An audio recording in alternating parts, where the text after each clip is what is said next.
Brothers and sisters, fair Congolese, welcome to our NJO LEO programs of the 3rd of October 2018. My name is Odon Bulamba. I'm going to present to you this program for the next few minutes. So I'll invite you to be with me and to share your views while I'm talking with other people. First of all, I would like to say, if this is your first time to watch us, we'll invite you to click on our subscription button so that you can subscribe. And whenever we publish a video, you can be able to watch it live. Secondly, if you want to be alerted, there is a bell which is down here. You can click on that bell and that will help you to remind you from time to time about what has been happening. Meaning that whenever we post a video, if you click that bell, it will alert you and you can watch us as we are talking. Without taking so long, let me go straight away to our headlines today. And our first headline today will be in preparation for the 23rd December 2018 elections in DRC. A UN Security Council delegation will visit Kinshasa tomorrow, Thursday, the 4th of October 2018, for an opportunity to open the civic space.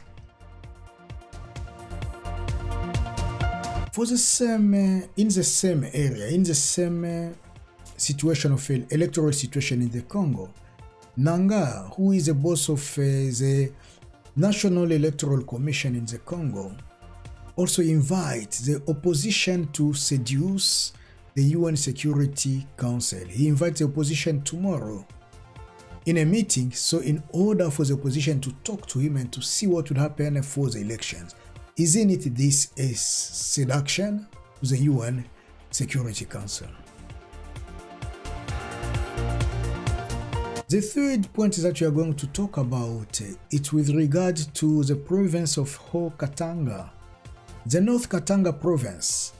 There we found a death in a clash between artisanal diggers, mine diggers, and the police in Kawana, where a 15-year-old student was killed on Tuesday, 2nd of October, by a stray bullet shot by one of the policemen in charge of Kawana mining, which is squarely operated by Congo Dang Fang Mining.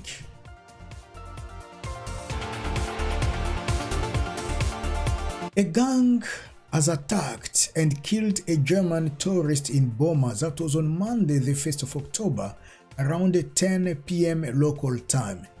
And this incident took place not far from the Kimpungu cemetery in the city of Boma. And finally, for the presidential candidate, 7 candidates demand the elections on ballot.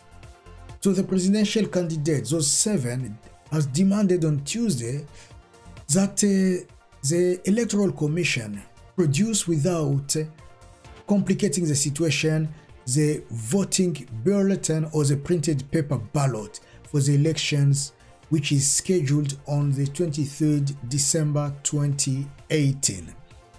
So those are our main line, and let us go now in details. This will be the 14th Security Council visit mission in the DRC. Its last visit was in November 2016. That was 2 years ago. The debate of this meeting will focus on the elections initially scheduled for December 2016, but which are still under preparation since they should finally be held in December 2018. Despite previous messages to the DRC authorities by the Security Council of the United Nations, Congolese are not in a position to freely exercise their human right, for instance, to express their views on election-related issues. Several tactics to delay elections are in every side. Demonstrations have been banned or brutally repressed. Several activists, political members or members of the opposition, and human rights defenders have been murdered, injured, and arbitrarily arrested for political reasons. Several activists have fled either their homes or, again, they have left the country to find refuge somewhere else. Although Kabila does not run for the presidential, this does not open a civic space. The Congolese are worried about the invalidation of several important candidates in the presidential elections by the Electoral Commission. Congolese, again, they are worried about the use of the voting machine, as well as also the electoral register, or what we call fichier électoral in French. Currently, the situation is alarming in the Kivu. When I'm saying Kivu, I see North Kivu, South Kivu, and Maniema. And in Kasai, when I'm talking about Kasai, I see all the provinces in Kasai. It turns out that the security forces are the main perpetrators of human rights abuses in those provinces, and not only in those provinces, but in all provinces in the DRC. Persistent human rights repression does not bode well for the coming months until the December elections. The Independent National Electoral Commission, CENI, announces a meeting tomorrow on Thursday, 4th of October, with the 21 presidential candidates. This meeting will be held at the headquarters of CENI, which is located on Boulevard du 30 Juin in the district of Gombe in Kinshasa. This meeting, the purpose of that meeting will be to evaluate the electoral process and also gathering candidate recommendations. But the question that I'm asking myself, why does Nanga suddenly reconnect with the opposition leaders who are present in Kinshasa? He has also invited separately now. He has invited Vital Kamerhe, Felix Tshisekedi, Martin Fayulu, Freddy Matungulu to a working meeting on Thursday around midday. At the first big opposition rally held in Kinshasa last Saturday 29th, Nanga's person was accused, perhaps at the same way as the voting machine was also accused during that rally. Nanga does not have to question the voting machine or talk about the revision of the electoral roll, because he won't even touch those points. And I'm sure that during this machine, his goal would be just to distract the delegation from the UN Security Council, which will spend the two days in the Congo. And Nanga wants to be able to display an image of constructive dialogue with those four opponents, those four members of the oppositions. And if he manages to put all those members of opposition around the table, that means that he will relax the situation and cast doubt on the opposition about the organization of the coming elections.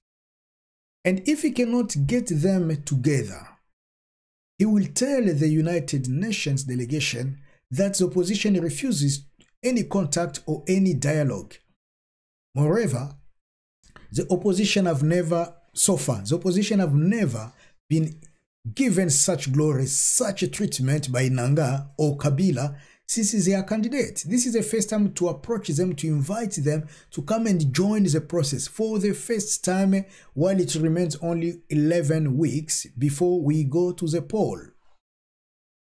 Is Nanga's gesture of his younger gesture, should I consider it a goodwill or maybe an openness of democracy or openness of elections perspective?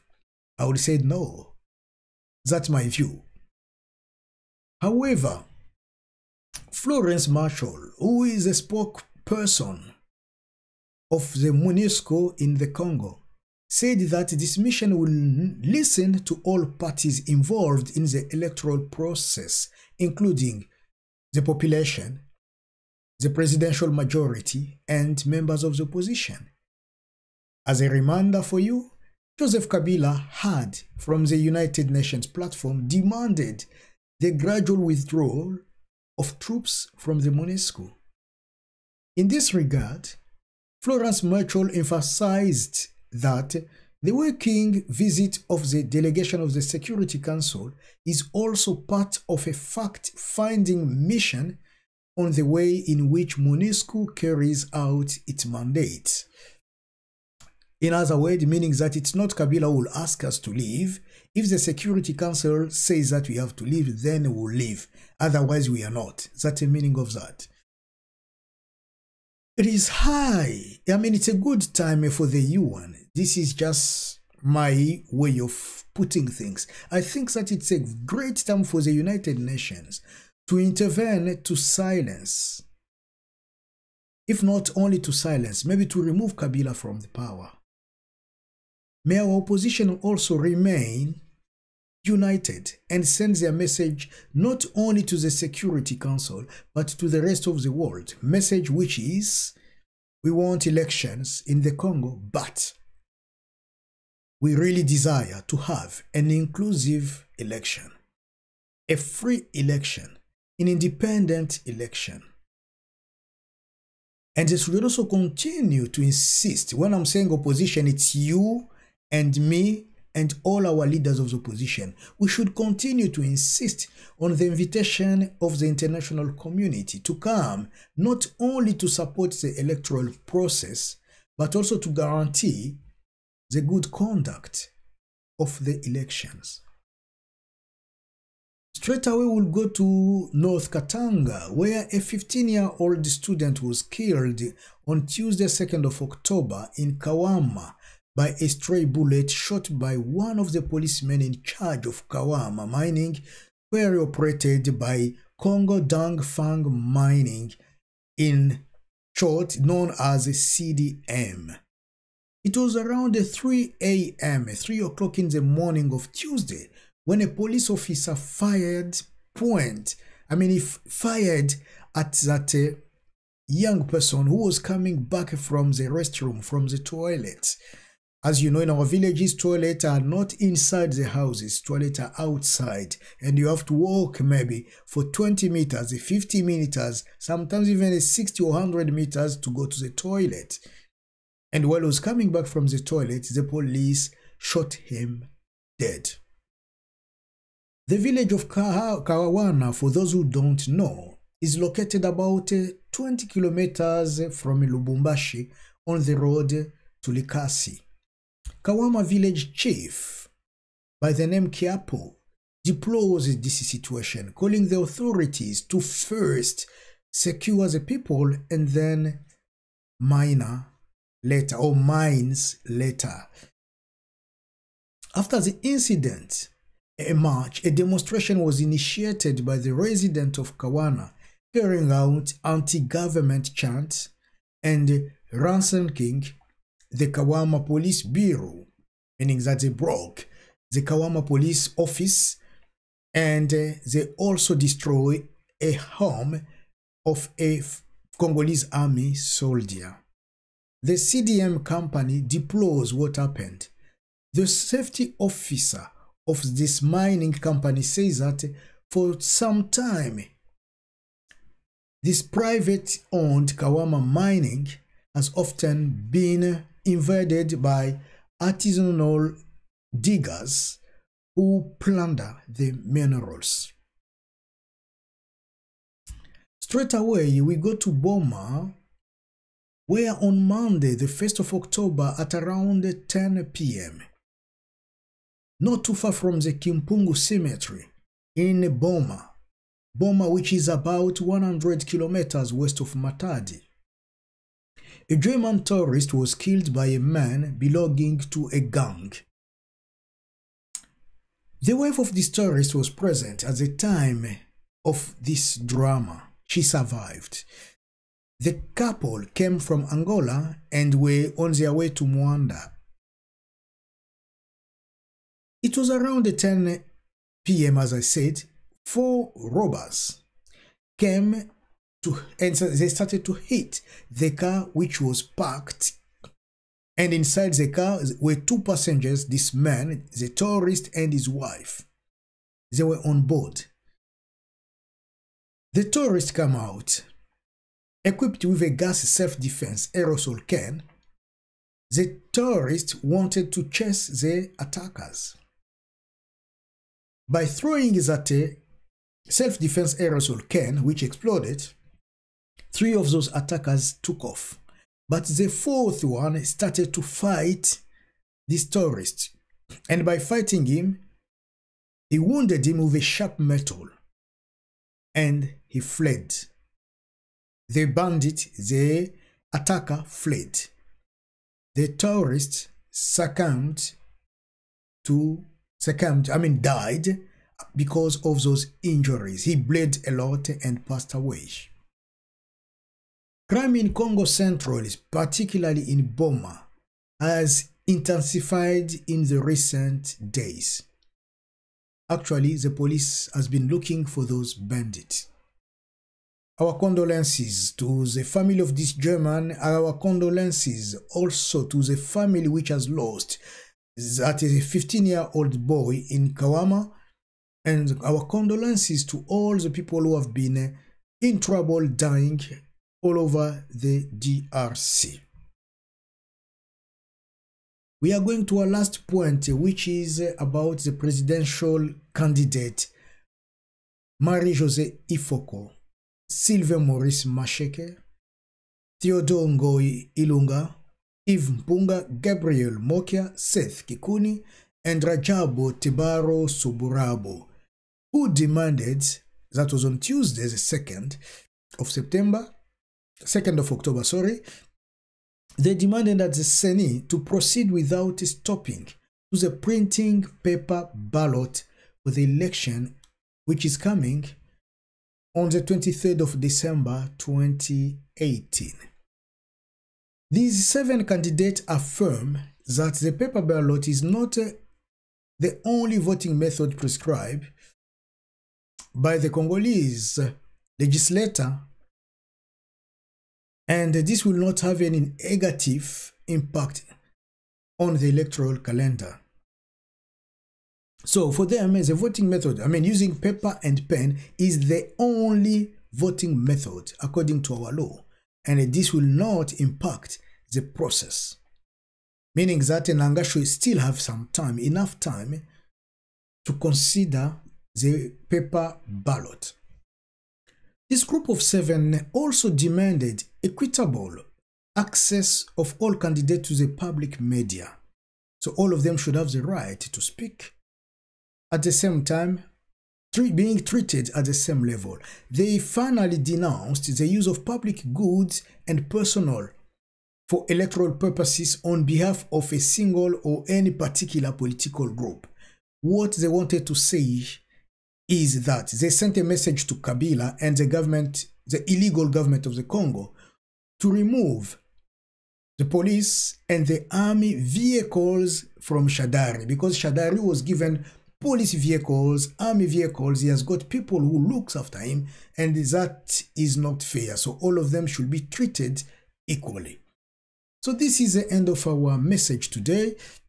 This is the end of our information today. So I will stop there by wishing you a very good evening, a very good afternoon, very good morning, depending on where you are. And I hope I will talk to you again in coming days.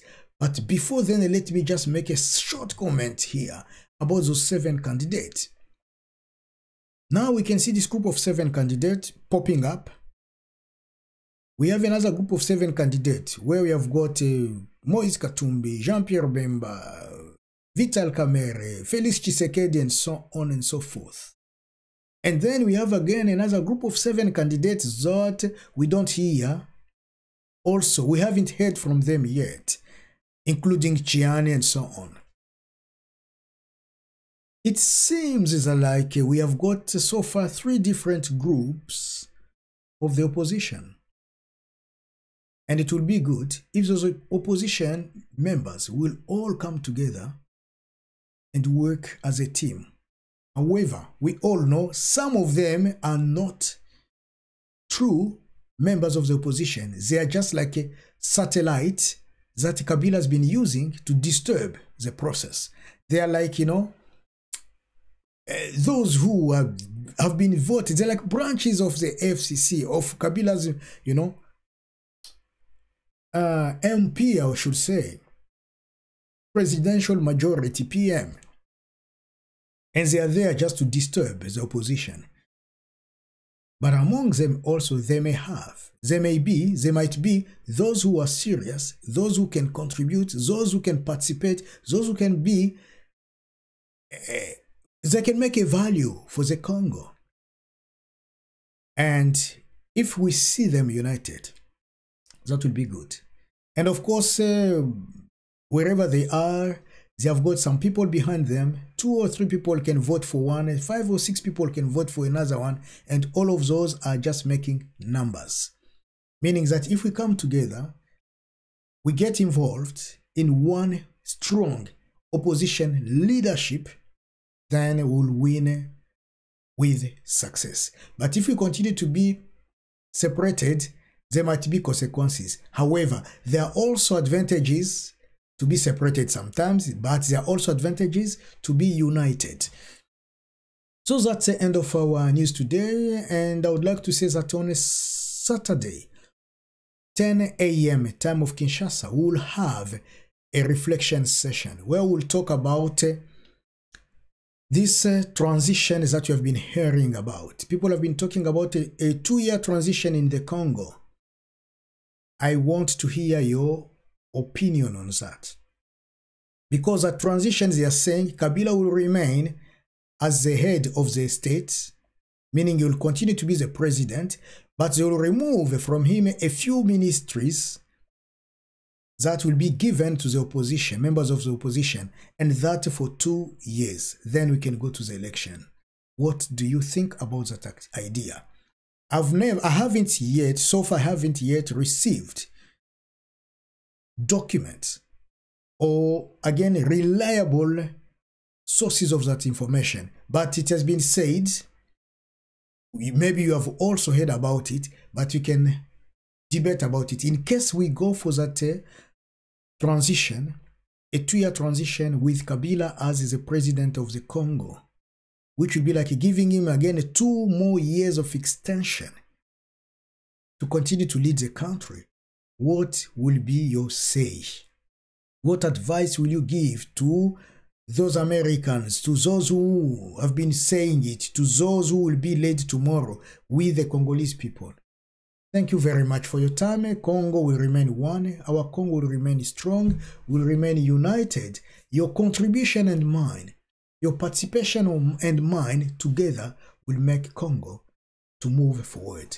Thank you very much for your time. May God bless you. May God bless Congo, and see you next time. Goodbye for now.